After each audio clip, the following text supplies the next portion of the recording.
Namaste and welcome back to Pod Talk Statistics. I am your host, Dr. Chinmoy, and in this show, we demystify the power of numbers and statistical thinking. And I'm Ria, your co-host. In today's episode, we'll introduce you to a very useful non-parametric test, the Mann-Whitney U Test.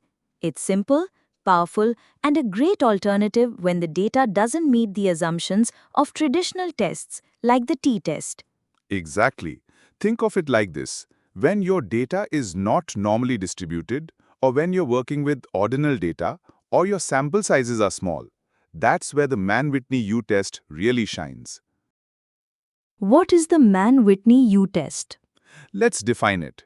The Mann-Whitney U test is a non-parametric test used to determine whether there's a statistically significant difference between the distributions of two independent groups.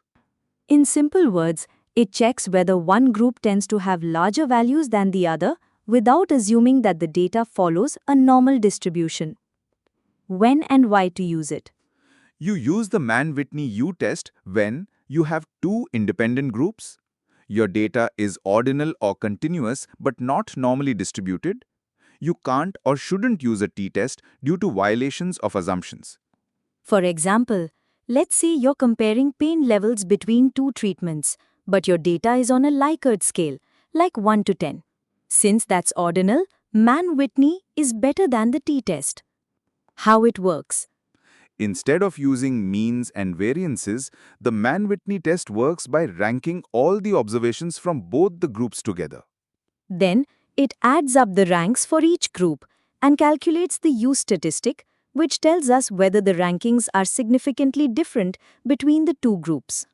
If the U value is small and the P value is less than your significance level, usually 0.05, you reject the null hypothesis and conclude that there's a difference between the groups.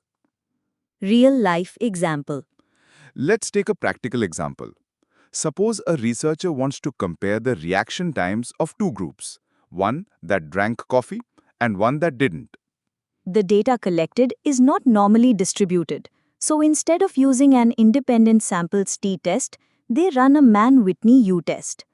After the analysis, they find the significant p-value, which means drinking coffee does have a measurable effect on reaction time. Assumptions and notes. Even though it's non-parametric, Mann-Whitney does have some assumptions. The two groups are independent, the observations are ordinal or continuous, the shape of the distributions should be similar if you want to compare medians. Also, it doesn't tell you how big the difference is, only that a difference exists. So for effect size, you might calculate rank by serial correlation. Summary. Let's summarize. The Mann-Whitney U test is used to compare two independent groups when data is not normally distributed. It's an alternative to the independent samples t-test. It works on ranked data rather than raw values. It's especially useful in medical, psychological, and social science research. Yes, and most importantly, it helps us make valid conclusions even when parametric tests fail us. That's all for today's episode on the Mann-Whitney U test. Hope it gave you a clearer understanding of when and how to use this powerful non-parametric method. If you found this episode helpful, please share and follow Pod Talk Statistics on Podcastle or your favorite streaming platform. In the next episode, we'll explore another important non-parametric test, the Kruskal-Wallis test, which extends the Mann-Whitney U to more than two groups. Saying goodbye for now. Stay curious and keep exploring the world of statistics.